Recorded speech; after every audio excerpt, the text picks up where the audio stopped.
আমার প্রশ্ন হলো, জাতিসংঘের মানবাধিকারের যে সংজ্ঞা, সেই সংজ্ঞা কি সার্বজনীন কিনা? যখন এদেশে গুম খুন হয়েছে, ভারতে যেখানে মুসলমানদেরকে পিটিয়ে মেরে ফেলা হচ্ছে, চায়না উইগুর মুসলমানদেরকে মেরে শেষ করে ফেলা হচ্ছে, ফিলিস্তিনের মাটিতে মানুষগুলো মরে শেষ হয়ে গেল, সেখানে কি ভূমিকাটা তারা পালন করতে পেরেছে? কোন মানুষের রক্ত তারা থামাতে পেরেছে? অতএব আমার দেশে তারা কি করবে? জাতিসংঘের মানবাধিকার কমিশনের অফিস খোলার অনুমোদন দিয়েছে সরকার, এটাকে আপনি সমর্থন করেন কিনা? জাতিসংঘের মানবাধিকার কমিশনের অফিস খোলার বিষয়ে সর্বস্তরের ওলামায়ে কেরাম, দেশপ্রেমিক সচেতন নাগরিক সমাজ সবাই শুরু থেকে এটার বিরোধিতা করে আসছে। কেন বিরোধিতা করে আসছে? আপাত দৃষ্টিতে আমাদের কাছে মনে হয় জাতিসংঘের মানবাধিকার কমিশনের অফিস খুললে এটা তো ভালো, আমাদের দেশে মানবাধিকার প্রতিষ্ঠা হবে, এটা খারাপ কি? আদতে বিষয়টা এত সহজে বোঝার মতো বিষয় নয়। জাতিসংঘের সদস্য যে দেশগুলো আছে, প্রায় 200-র কাছাকাছি সদস্য দেশ আছে তার জাতিসংঘের। এই 200 বা 200-র কাছাকাছি দেশের মধ্যে মাত্র 16টি দেশে এই ধরনের অফিস আছে। এর মধ্যে বেশিরভাগ দেশগুলো আমরা দেখি আফ্রিকাতে, অথবা এমন কোনো অঞ্চলে যেখানে হয় সেখানে যুদ্ধ চলছে, আর না হলে গৃহযুদ্ধ চলমান। এরকম দেশগুলোতে সাধারণত এই অফিসগুলো হয়ে থাকে। সেটা আমাদের দেশে হওয়াটা আমাদের জন্য একরকম অপমানজনক। দ্বিতীয়ত, আমাদের আশেপাশে বিভিন্ন দেশ আছে, আমরা দেখি পাকিস্তান, ভারত, চায়না, মায়ানমার, বহু দেশ আমাদের আশেপাশে আছে। আশেপাশে কোনো দেশে অফিস নেই, আমার দেশে কেন হতে যাবে? সবচেয়ে বড় বিষয় হলো যে জাতিসংঘের মানবাধিকারের যে সংজ্ঞা, সেই সংজ্ঞা কি সার্বজনীন কিনা? তারা মানবাধিকার বলতে যা বোঝায়, এদেশের মানুষের মূল্যবোধ, এদেশের মানুষের কৃষ্টি কালচার, এদেশের মানুষের যে চিন্তা ভাবনা, সেটার সাথে তাদের সেই মানবাধিকারের সংজ্ঞার কোনো মিল আছে, নাকি এর মধ্যে কোনো বড় ধরনের ফরাক এবং তফাৎ আছে? তারা মানবাধিকার বলতে যা বোঝায়, সেটা কি গোটা পৃথিবীতে সব মুসলমানরা, ধর্মপ্রাণ মানুষরা বিশ্বাস করেন, ধারণ করেন, লালন করেন? এর উত্তর হলো না। অনেক ক্ষেত্রেই তারা মানবাধিকার বলতে, সব ক্ষেত্রে যে অমিল আছে তা বলছি না আমি, অনেক ক্ষেত্রেই তারা মানবাধিকার বলতে যা বোঝায়, সেটাকে আমরা মানবাধিকার বলতে তা বুঝি না। যেমন তারা সমকামিতাকে মানবাধিকারের বিষয় মনে করে, অথচ এটা আমাদের দেশে প্রচলিত আইনে অপরাধ। যেটা আমাদের দেশে প্রচলিত আইনে অপরাধ, জাতিসংঘ সেরকম একটা অপরাধ কর্ম করছে এমন একজন ব্যক্তিকে এদেশে প্রতিনিধি হিসাবে নিযুক্ত করবার জন্য এগ্রিমেন্ট চেয়ে পাঠিয়েছে।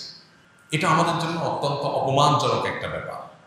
একটা দেশে একটা জিনিস যখন আইনে অপরাধ হিসাবে বিবেচিত আছে, দণ্ডনীয় অপরাধ হিসাবে উল্লেখ করা আছে, সেই বিষয়টা লঙ্ঘন করা হবে অফিসিয়ালি, সেটা অন্য কোনো দেশে একজন করছে সেটা একটা বিষয়, কিন্তু এই দেশে এসে করবে তার পার্টনার সাথে, সমকামী পার্টনারকে সাথে নিয়ে আসবে এবং একজন প্রতিনিধিকে নিযুক্ত করার জন্য চিঠি পাঠানো, এটা হলো একটা দেশের মূল্যবোধ, একটা দেশের প্রচলিত আইনের প্রতি চরম অপমান এবং বৃদ্ধাঙ্গুলি দেখানো।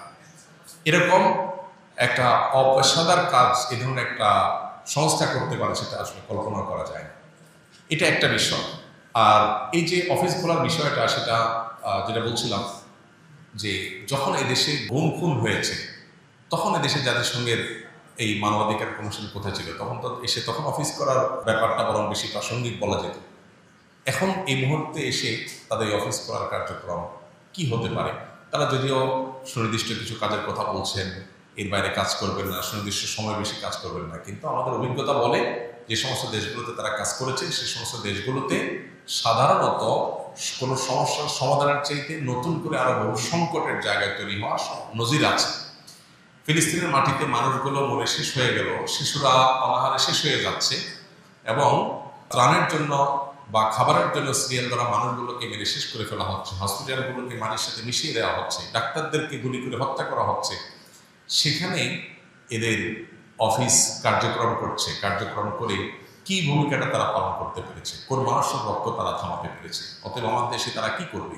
তারা এই দেশে এসে সমকামিতা সহ যে সমস্ত বিষয়গুলো এদেশে মানুষের চোখে অপরাধ, সেই জিনিসগুলোকে তারা নর্মালাইজেশনের জন্য কাজ করবে বলে আমরা প্রচন্ড রকমের আশঙ্কা করছি। এর বাইরেও এই সমস্ত সংস্থাগুলো পশ্চিমাদের মূল্যবোধকে বিভিন্নভাবে সমাজে প্রতিষ্ঠা করার চেষ্টা করে। অতএব আমরা খাল কেটে এই কুমির আনার পক্ষে কোনো অবস্থাতেই থাকতে পারি না।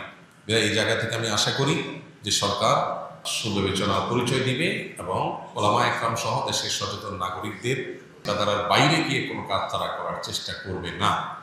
আমার প্রশ্ন হলো, ভারতে যেখানে প্রতিনিয়ত মুসলিম সংখ্যালঘুরা নির্যাতিত হচ্ছে, প্রতিনিয়ত সেখানে মুসলমানদেরকে পিটিয়ে মেরে ফেলা হচ্ছে, সেখানে মানবাধিকার এত বেশি গলণ্ডিত হচ্ছে, সেখানে কেন তারা যে অফিস করে না? সেখানে কি কেন তারা মানবাধিকার প্রতিষ্ঠা করতে যায় না? চায়না উইগুর মুসলমানদেরকে মেরে শেষ করে ফেলা হচ্ছে, সেখানে কেন মানবাধিকার প্রতিষ্ঠানগুলো অফিস করতে যায় না? আরও এরকম বিভিন্ন জায়গাতে বিভিন্ন প্রতিষ্ঠানে আমরা দেখেছি যে বিভিন্ন বড় বড় দেশে আপনার অনেক অন্যায় হচ্ছে, অবিচার হচ্ছে, সেই জায়গাগুলোতে কেন তারা মানবাধিকার প্রতিষ্ঠান খোলে না, মানবাধিকার কমিশন অফিস করে না? এই বিষয়গুলো আমাদেরকে নতুন করে ভাবতে শেখায় বা ভাবতে উদ্বুদ্ধ করে যে আমাদের দেশে আসলে এই জাতীয় প্রতিষ্ঠানগুলো বিশেষ কোনো এজেন্ডা তারা বাস্তবায়ন করতে আসছে কিনা, বিশেষ করে এনজিও বেস সরকারের ঘাড়ের উপর সওয়ার হয়ে তারা কোনো নীল নকশা বাস্তবায়ন করতে যাচ্ছে কিনা। এই আশঙ্কাটা শুধু আশঙ্কাই নয়, এটা জোরালো আশঙ্কা, এবং এই আশঙ্কাটা যথেষ্ট প্রাসঙ্গিক আশঙ্কা এবং এর যথেষ্ট কারণ আছে। বিধায় এ ব্যাপারে আমার বিশ্বাস যে সরকার সুবিবেচনার পরিচয় দিবে এবং ওলামা একরামের এবং সর্বস্তরের মানুষের উপর আপনার এই বিদেশি এজেন্ডা বাস্তবায়ন করার পথ যাতে কোনোভাবে উন্মোচন না হয় সেদিকটা তারা খেয়াল করবে।